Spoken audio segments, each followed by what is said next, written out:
Marseille, ses toits de tuiles rouges, son ciel bleu, son vieux port, sa canebière et son célèbre accent. En cette belle matinée de juin 2015, les bateaux de pêche reviennent chargés de poissons, le tramway a commencé sa danse quotidienne, les touristes arrivent près du Mucem, les commerces lèvent leurs rideaux. La bonne mère veille sur la ville et le lion de Saint-Charles domine la situation. Dans chaque maison, derrière chaque fenêtre, la vie suit son cours, les odeurs de café chaud se mêlent à celles des sauces mijotantes, les bruits d'aspirateur concurrencent celui des tapis de course sur fond de radio chantante, les ascenseurs montent et descendent avec frénésie, Belzins s'anime et le centre-bourse ouvre ses portes. C'est là, à 8h29 et 45 secondes au 12e étage de la tour C des fameuses Labourdettes, que Monsieur Lévy, le président du conseil syndical de la chaufferie, regarde par la fenêtre. Monsieur Lévy est un homme heureux. Monsieur Lévy, ancien cadre parisien à la retraite, est un homme heureux et soulagé. Il aime les choses bien faites, les intérieurs ordonnés, les rangements au carré, les livres bien classés et les dossiers parfaitement empilés. Monsieur Lévy aime voir une eau fumante sortir des robinets, que tout soit aligné sur son plateau, les couleurs et objets en duo, le café bien chaud, le son métallique de la petite cuillère qui tourne dans la tasse.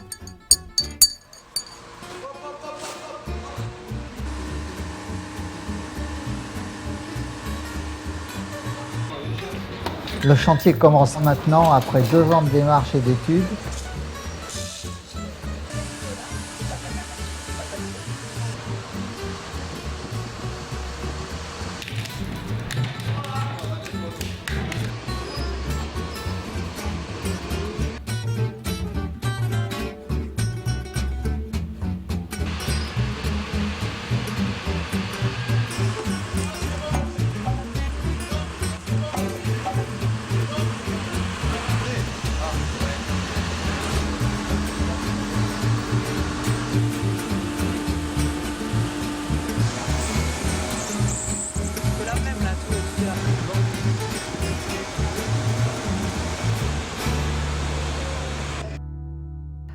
Ah, je suis vraiment content. Enfin, l'ancienne chaudière est extraite, le chantier commence réellement. Et grâce à cette nouvelle chaudière au gaz, on va enfin rentrer dans les économies. Le 13 septembre 2007, les tours de Jacques-Henri Labourdette sont classées patrimoine du XXe siècle. Celles qui avaient été qualifiées 9 ans plus tôt d'erreur architecturale par un conseiller municipal malheureux sont devenues productions remarquables et témoignent d'une belle victoire citoyenne.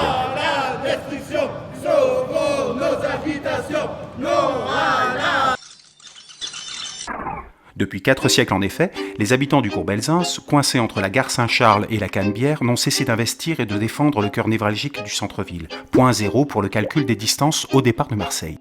Entre lieux de promenade et lieux de perdition, Belzins résonne des échos des révolutionnaires du club des Jacobins entament l'hymne national.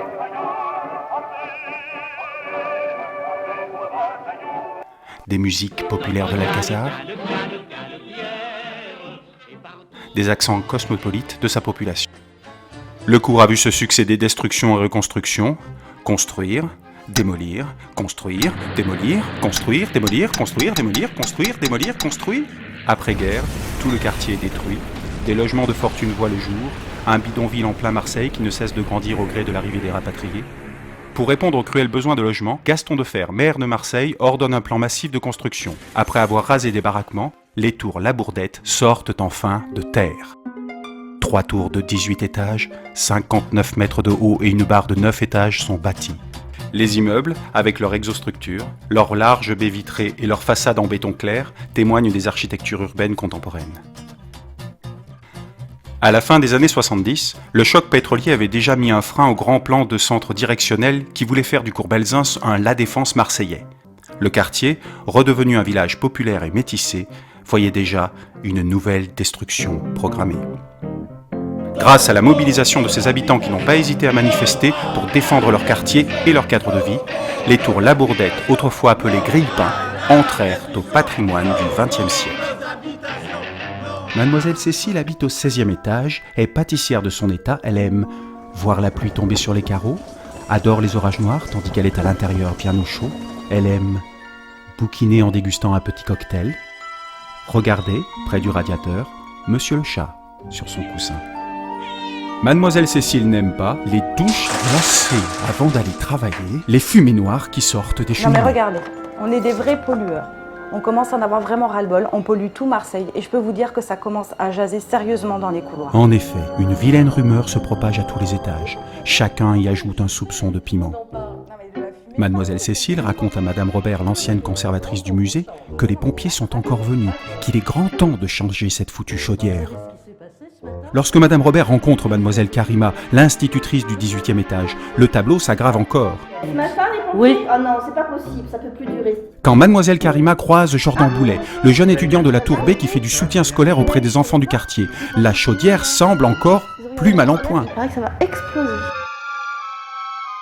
Quand Jordan Boulet salue dans l'escalier de la Tour A son copain Clément Patin dont toutes les filles du quartier sont amoureuses, Il paraît la chaudière a explosé, il y a du fioul partout devant l'immeuble, c'est une patinoire. Ah, mais c'est ça l'odeur. et lorsque Clément Patin tombe nez à nez dans le hall de l'immeuble avec Madame Amélie Rigaudot, la présidente de l'association Tous Écolo, On va polluer la nappe phréatique, on va pourrir le vieux port. Oui, mais on va encore passer pour des pollueurs. Oui, mais quand est-ce qu'on passe au gaz? devant la rumeur grandissante, les habitants des Tours-la-Bourdette décidèrent de réagir en un temps record. Ils créèrent un syndic spécialement dédié à la chaudière, nommèrent un administrateur, ce qui ne fut pas chose facile, commanditèrent un audit pour savoir quoi faire, et le 4 avril 2014 à 14h aux 2 rue Henri Barbus, ils se réunirent en assemblée générale pour voter le changement de la chaudière. Oui, cette chaudière, c'est une honte. Elle n'arrête pas de polluer, il faut la changer. Il y en a marre. Bon, d'accord, il faut changer la chaudière. Mais qui va payer? Qui? Un chantier, c'est pénible. C'est bruyant. Combien de temps on va pouvoir endurer tout ça? Le choix était cornélien. Heureusement, Madame Bretin, responsable commerciale d'Engie, arriva. Moi, j'ai la solution.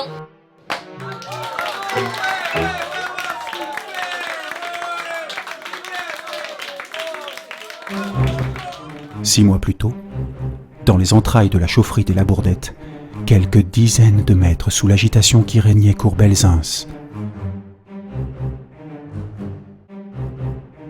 Madame Lassave, l'ingénieur thermique, mandaté par le syndic, était en pleine investigation.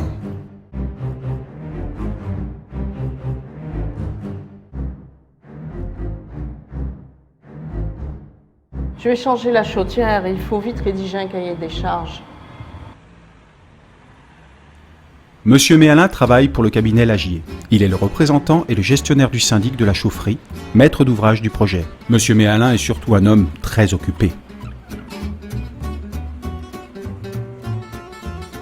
Monsieur Méalin envoie des mails, compte, recompte, répond au téléphone, compte, recompte.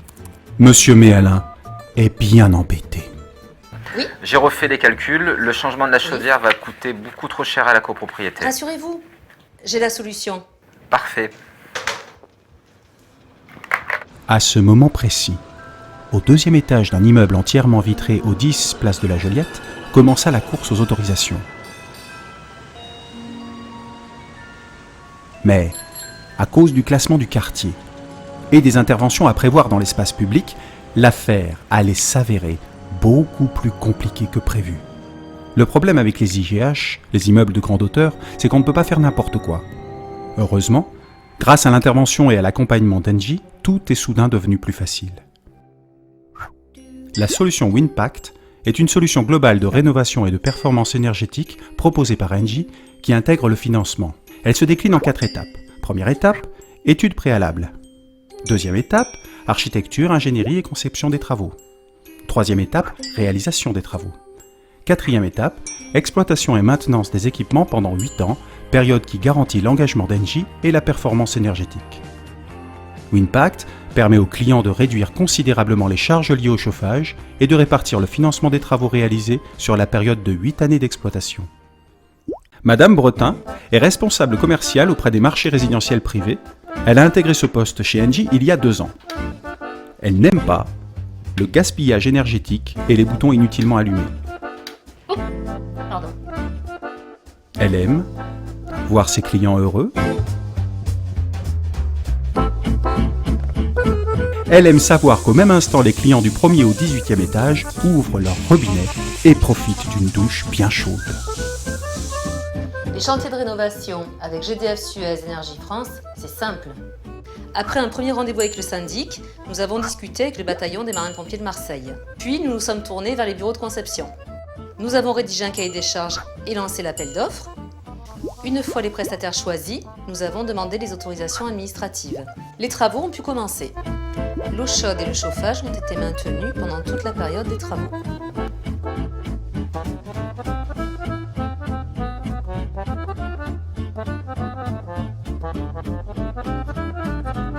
Mais n'allons pas trop vite.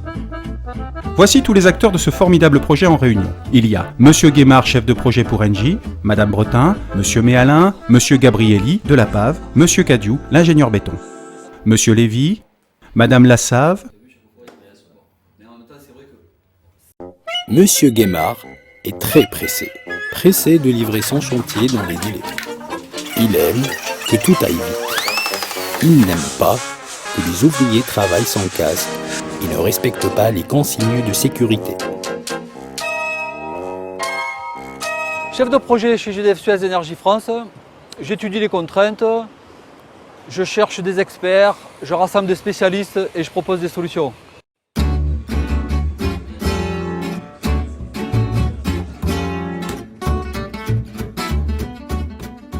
Eux, c'est Christophe Gabrielli et Maxime Otavi, les ingénieurs de la Pave, l'entreprise spécialisée dans la maîtrise des risques technologiques humains et environnementaux. Leur mission ? La définition du cadre réglementaire, le contrôle technique et la vérification de la conformité de toutes les règles de sécurité liées aux réglementations.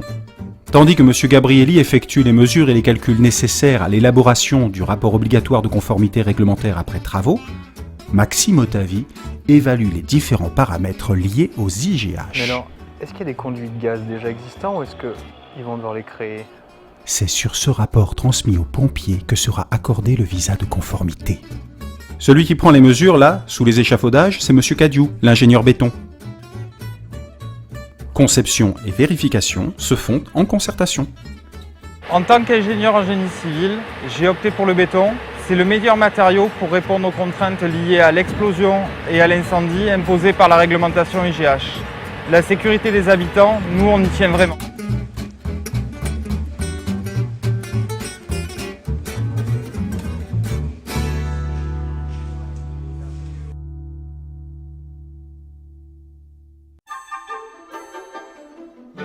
Voici Madame Bizot. Ancienne professeure à la retraite, elle habite au 13e étage de la tour B. Madame Bizot aime les bains moussants à la bougie dans une salle de bain embrumée, les hivers sous la couette, les pieds emmitouflés, les bons petits plats dans une marmite mijotée. Elle n'aime pas entendre l'eau du bain par le siphon aspiré. Bon, alors moi j'adore peindre, même l'hiver. Et alors cet hiver c'était formidable parce que même avec le changement de chaufferie, nous avons opté pour le gaz. Nous n'avons jamais eu d'interruption, ni d'eau chaude, ni de chauffage, donc ça a été sensationnel. Et puis bon, tous les habitants de l'immeuble étaient d'accord, donc vraiment épatant. Et moi je suis très frileuse, alors ça sera bien le gaz, hein, je crois. Je vais continuer à peindre.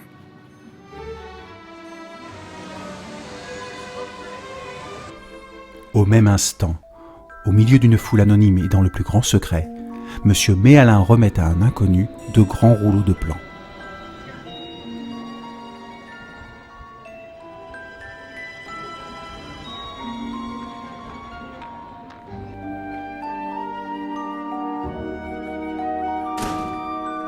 C'est l'architecte, Monsieur Serriès. Il est chargé de trouver une solution pratique et discrète pour la finition du chantier. Et ça n'a pas l'air d'être chose facile.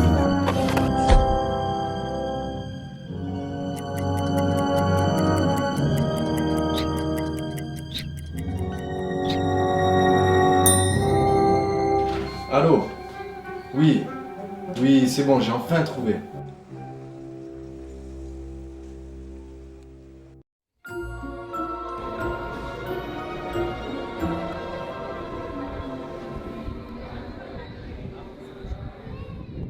Lorsque l'architecte restitue les rouleaux empruntés, il ne sait pas encore que l'extraordinaire histoire du changement de la chaufferie des tours Labourdette va passer à la vitesse supérieure.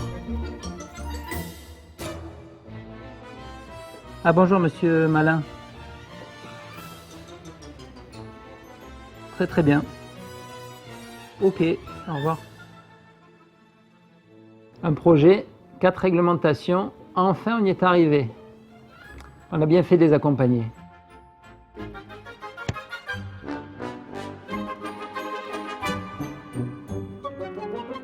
Une chaufferie au gaz conforme, un chantier mené en toute sécurité, avis favorable. Bonjour Madame Bretin, nous avons analysé votre dossier et votre dossier est validé. Tout est parfait. Merci.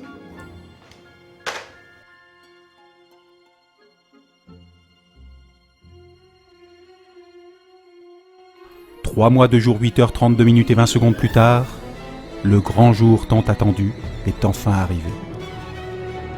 Les habitants, heureux, sont réunis pour assister à l'inauguration de leur nouvelle chaufferie.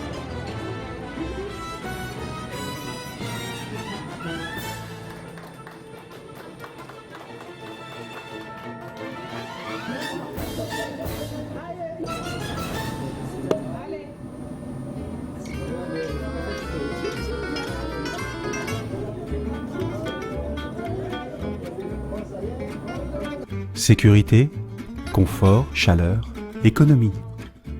Engie a réussi son pari.